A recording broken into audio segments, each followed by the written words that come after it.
Hello guys, कैसे हैं आप सब। तो आज मैं आपको गुडविल का नेक्स्ट टॉपिक करवाने जा रही हूँ, that is goodwill bought in kind by new partner. जब नया पार्टनर गुडविल इन काइंड में लेके आता है, देन उसकी क्या एडजस्टमेंट होगी, कैसी कैसी उसकी एंट्रीज आएंगी, उसको हम क्या है इस टॉपिक में सीखेंगे। और आपका नेक्स्ट टॉपिक होगा हिडन गुडविल। देन उसके बाद क्या है आपका गुडविल का टॉपिक खत्म हो जाएगा। Then full fledge exam type question होंगे, जैसे आपको एग्जाम में आने वाले हैं वैसे ही क्वेश्चन की क्या है हम प्रैक्टिस शुरू करेंगे।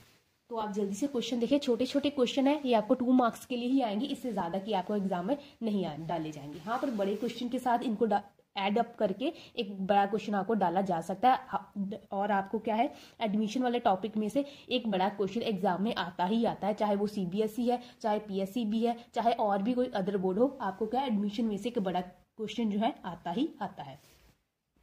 तो goodwill bought in kind by new partner. जब नया पार्टनर बिजनेस में आता है तो वो बिजनेस में कैश लेके आता है, वो कैपिटल के रूप में। देन गुडविल के लिए वो क्या है कैश लेके आता है। देन इस केस में क्या है वो बिजनेस में कैश नहीं लेके आए, कैश के बदले कोई चीज बिजनेस में लेके आ गया। फॉर एग्जाम्पल कोई एसेट दे दी, कैश नहीं दिया है बिजनेस को ज्वाइन कर लिया है, और ज्वाइन करने के बदले बिजनेस को क्या है कोई एसेट दे दिया, कोई फर्नीचर दे दिया, कोई मशीनरी दे दी है, ऐसा कुछ। पैसे नहीं दिए हैं, उसके बदले में कोई चीज दे दी है, that is in kind. In kind का ये मतलब होता है। बाकी एक क्वेश्चन को आप रीड करो, आपको अच्छे से समझ आ जाएगा। A and B are partners with sacrificing ratio. A and B की सीधी सीधी आपको सैक्रिफाइसिंग रेशियो गिवन है। अगर आपको सैक्रिफाइसिंग रेशियो नहीं गिवन है, देन आपको ओल्ड एंड न्यू रेशियो दी होगी, आप सैक्रिफाइसिंग रेशियो निकाल सकते हैं। C join as a new partner with 1/5 share, और सी ने ज्वाइन कर दिया एज ए न्यू पार्टनर, उसका शेयर कितना है 1/5। C brings the following asset as a capital and a goodwill. अब सी ने क्या है बिजनेस को कैश नहीं दिया है, कैश के बदले क्या दिया है फॉलोइंग एसेट्स दी है कैपिटल एंड गुडविल के रूप में। ठीक है, बिजनेस को क्या दिया है 2000 के डेटर दिए हैं, 55,000 की बिल्डिंग दे दी है, 15,000 का फर्नीचर, ये 15 है 15, और 28,000 का क्या है स्टॉक दिया है। और देखिए यहाँ पे एक छोटी सी चींटी चल रही है, अरे भाग गई। ठीक है, तो 15 क्या है 28,000 का आपको स्टॉक दिया है, 15,000 का फर्नीचर दिया है। ओके, आपको debtor furniture building and stock उसने बिजनेस में इन्वेस्ट कर दिया है, कैश नहीं दिया है। Value of the firms goodwill is 60,000, और फर्म की गुडविल कितनी है 60,000 है। तो इस क्वेश्चन को हम कैसे सॉल्व करेंगे। सबसे पहले जो हमने पुरानी एंट्रीज की हैं उसमें क्या होता था, बिजनेस में कैश आया है, cash to capital to premium या गुडविल ऐसी एंट्री डालते थे। अब बिजनेस में कैश नहीं आया है, क्या आया है एसेट्स आई है, तो हम क्या है एसेट्स को क्या है डेबिट कर देंगे। तो हमारी सबसे पहली एंट्री क्या जाएगी, अरे सोल्यूशन तो यहाँ पे करना है। ठीक है, सबसे पहली एंट्री क्या जाएगी हमारी, क्या क्या बिजनेस में आया है, डेटर्स आए हैं, लिख दीजिए डेटर्स अकाउंट डेबिट। और क्या आया है बिल्डिंग आई है, बिल्डिंग अकाउंट डेबिट। फर्नीचर आया है, furniture account debit. Okay, and stock आया है, तो स्टॉक अकाउंट डेबिट। यहाँ पे साथ में अकाउंट लिख लीजिए। ठीक है, डेटर्स अकाउंट।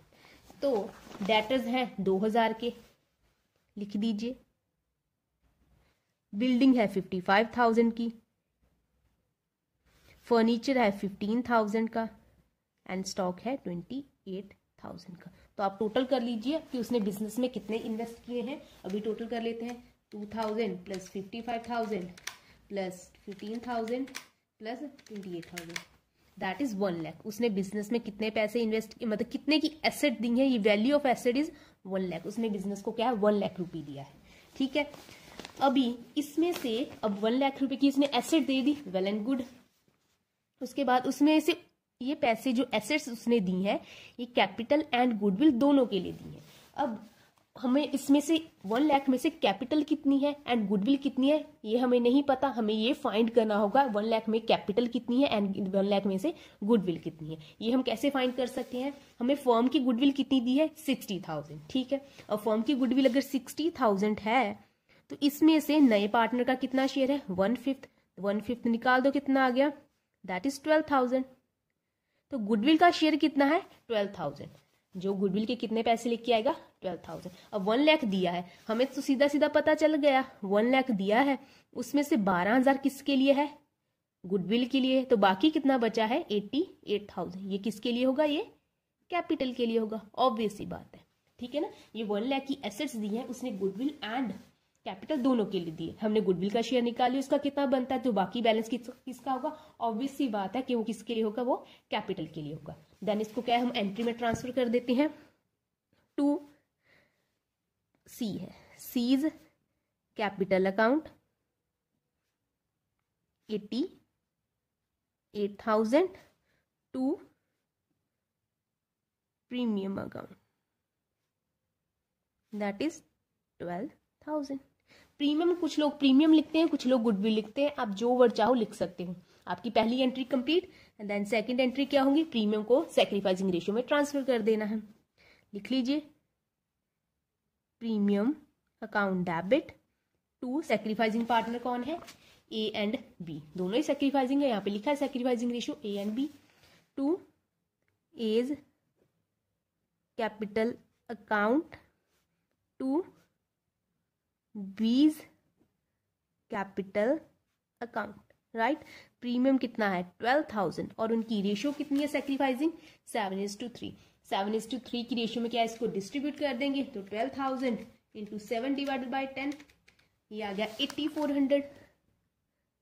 तो दूसरे का कितना आ जाएगा, लेस कर दो 12 में से, ये आ गया 3600, ठीक है। तो प्रीमियम को या गुडविल को हमने ए एंड बी को उनकी सैक्रिफाइसिंग रेशियो में ट्रांसफर कर दिया, तो ये आपका क्या है, क्वेश्चन यहाँ पे खत्म हो गया।